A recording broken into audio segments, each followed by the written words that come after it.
Hello everyone, welcome back to my another new blog.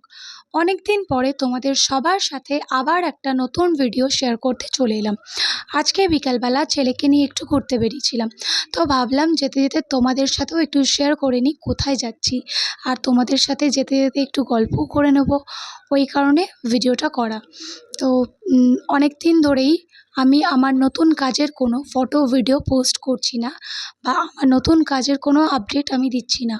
তো সেই কারণেই যারা আমাকে ভালোবাসো, আমার কাজকে ভালোবাসো, তোমরা অনেকেই আমাকে জিজ্ঞেস করছো যে দিদি, তোমার নতুন কাজের কোনো আপডেট কেন পাচ্ছি না, তোমার নতুন কাজের কোনো ফটো ভিডিও তুমি কেন পোস্ট করছো না, তুমি কি তাহলে এই প্রফেশনটা ছেড়ে দিলে? প্রথমেই বলি, আমি এই 1 মাস আমার শ্যুট পুরোপুরিভাবে অফ রেখেছি। তার একটাই কারণ, এই একটা মাস আমার ছেলের স্কুল পুরোপুরিভাবে ছুটি, গরমের ছুটি চলছে। তো সেই কারণে আমি ডিসাইড করলাম যে এই সময়টা পুরোপুরিভাবে আমি আমার ছেলেকে দেব। তো সেই কারণেই আমার শ্যুটিং আমি পুরোপুরিভাবে এই সময়টা অফ রেখেছি। আর রইল বাকি আমার এই প্রফেশন ছেড়ে দেওয়ার কথা। প্রথমত বলি, আমি আমার এই প্রফেশন আমার প্রাণ থাকতে কোনোদিনও ছাড়বো না। এই প্রফেশনে আমি আমার ভালোবেসে এসেছি। তো সেই কারণে এই প্রফেশনটা ছাড়ার কোনো মানেই হয় না, কোনো প্রশ্নই ওঠে না। তো আমরা ফাইনালি চলে এসেছি যেই জায়গায় আসার কথা তোমাদেরকে বলছিলাম। আমরা এখন চলে এসেছি লক্ষ্মী জনার্দন মন্দিরে। চলো মন্দিরের ভেতরে যাই, গিয়ে তোমাদের সাথে মন্দিরের ভেতরটা কেমন সেটা শেয়ার করব। আচ্ছা, একটা কথা বলছি, এই মন্দিরটা কি তোমাদের অনেকের কাছে একটু একটু চেনা চেনা লাগছে? চেনা লাগলেও লাগতে পারে, কিন্তু তার কারণ এই মন্দিরে প্রচুর সিনেমা সিরিয়ালের শ্যুটিং হয়। সেই কারণে তোমরা হয়তো টিভিতে এই মন্দিরটাকে বহুবার দেখে থাকবে, তাই বললাম আর কি।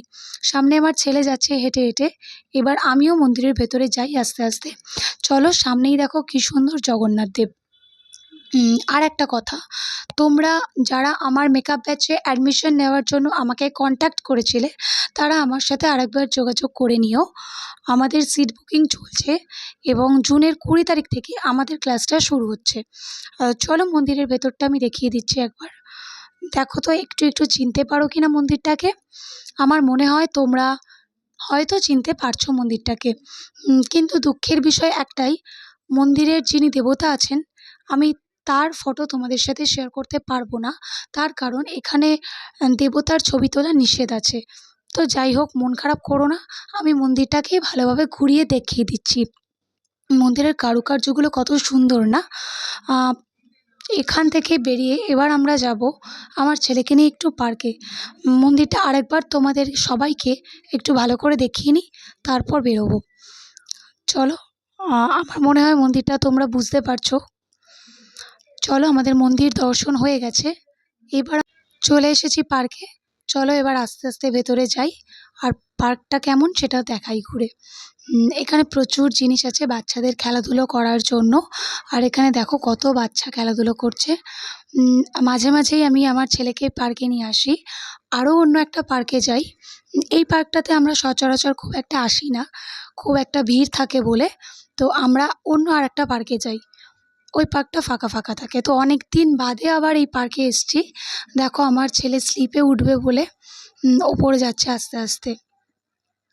তো চলো, ভিডিওটা আজকে এই পর্যন্তই থাক, পরে আবার অন্য কোনো একটা ভ্লগে তোমাদের সাথে দেখা হবে।